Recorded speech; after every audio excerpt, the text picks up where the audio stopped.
আমার বাড়ি পূর্ব মেদিনীপুর তমলুক থানা, বাড়ি সিউড়ি। আমার সমস্যা হয়েছিল আজ বছর দেড়েক। আমার নাক দিয়ে খুব ব্লাড আসতো, মাথার যন্ত্রণা হতো। নাকের ভিতরে আমার একটা টিউমার ছিল, ঠিক ব্রেন আর নাক তার বীজখানে। হসডার স্যারের সঙ্গে যোগাযোগ করে আমার চিকিৎসা শুরু হয় নারায়ণ হসপিটালে। আমার অপারেশন হয়েছে। আমার মানে মাথা হয়েছে, আমার মুখে কোনো সমস্যা হয়নি।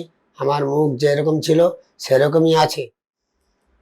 আমার রেডিয়েশন প্রায় শেষ হতে চলেছে, আর কেমন শেষ হতে চলেছে। আমি স্যারের চিকিৎসাতে আমি এখন অনেক সুস্থ আছি। স্যার আমার সৌরভ দত্ত, কৃতজ্ঞতা। Hello everyone, I am Dr. Dhar. I am a head and neck oncosurgeon and skull-based surgeon working at the prestigious Narayana Multispeciality Hospital, Cancer Institute in Howrah. Today, we're going to talk about skull-based tumors.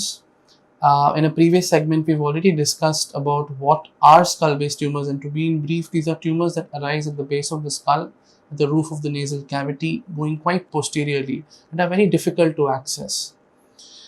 We share the story of a young gentleman whom we were fortunate enough to be able to treat at our center. He suffered from a disease entity known as Esthesioneuroblastoma, which actually arises from the base of the brain, originates from the nerves that supply our smell sensation and comes down into the nasal cavity.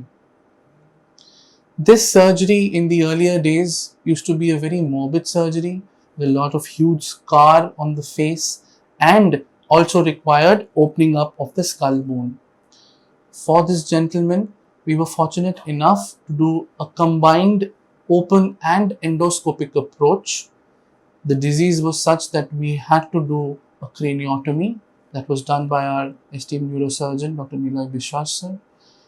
And endoscopically as well, we could mobilize the tumor from the nasal cavity, and using both the approaches, we were able to resect the tumor in completeness.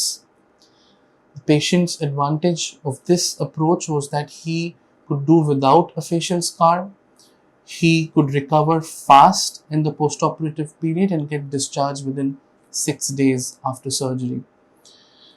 Skull-based tumors are rare, and when they occur, the primary treatment usually is surgery, and that is always done after securing a proper biopsy to know what the tumor is.